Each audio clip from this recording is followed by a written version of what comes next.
So, okay guys, ito another day, another vlog tayo. So, yan, kita nyo naman, napakaaga namin ng aking pamangkin. Dahil nga sinasama ko siya kung saan man ako pumupunta. Ito, kumuha pa lang kami ng pandisito. Kita nyo naman, tuwang-tuwa siya.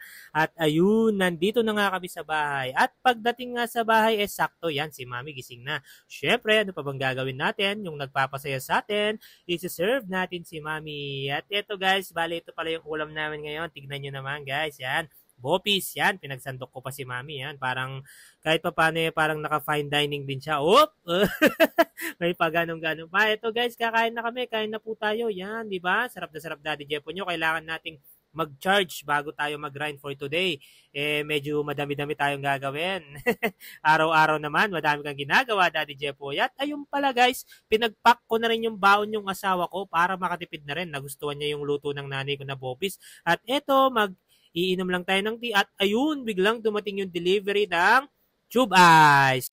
So yan, dali-dali ko ng pinasok at dahil nga oras na yan guys, kailangan ihatid ko muna si Mami yan. Kailangan mabilisan to para matulungan ko yung nanay ko doon sa kasalukuyan yan. Siya muna yung nagtatakal yan para mabilisan lang to guys. At eto, nandito na kami sa work ni Mami yan. Tuwang-tuwa kami. Gino-joke ko siya. Sabi ko, sumbok ko sa guard. Wala yung ID niya. Pero nandyan naman pala yung ID niya.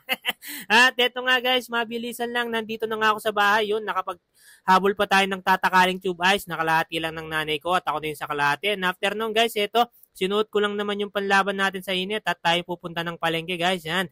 Kasi mamayang 12:30 mayroon tayong service. So yan, mabilisan lang to guys. Actually, ano na to? Alas 11 na. Yan, sila sir. Ito yung importante kasi naubusan ako ng itlog. Yan. Alam nyo naman guys, sa pagtitinda, dapat hindi mawala yung mga primary needs ng mga tao. Yung kasama yung itlog doon. At ito, nandito na nga ako sa guys.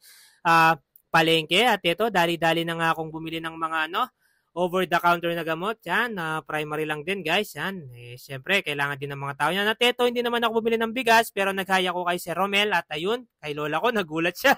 Ang tagal ko siya di nakikita yan, wala na rin pala akong tuyo, tuwang-tuwa na naman siya. At kila ate yan, konting gulay lang naman yung binili ko, yan. At kayong kay Sir Parking, yan, Sir, thank you, thank you. Nagpapa-shoutout siya, thank you Sir, yan. Dito kayo mag-park sa Pudas Parking, napaka-safe ng mga nyo, sasakyan nyo, tsaka tricycle nyo. At ayun, kumuha na rin pala ako ng chicharon. At eto na nga guys, nandito na tayo sa bahay. Yan, dali-dali ko nang diniskarga dyan. So, bali mag-isa lang Daddy Jepo nyo kasi tulog na yung tatay ko at nagmamadali nga tayo dyan. Diba? Sabi ko nga, may service tayo. At eto nga, ihatid ko na si Sir. Eto, mabilisan na lang guys. And after nun guys, eto, linibre ko muna yung aking motor. Pinalitan ko na yung gulong ko sa likod kasi pudpud na. Marami na yung pinasok na blessing. So, yun lamang guys.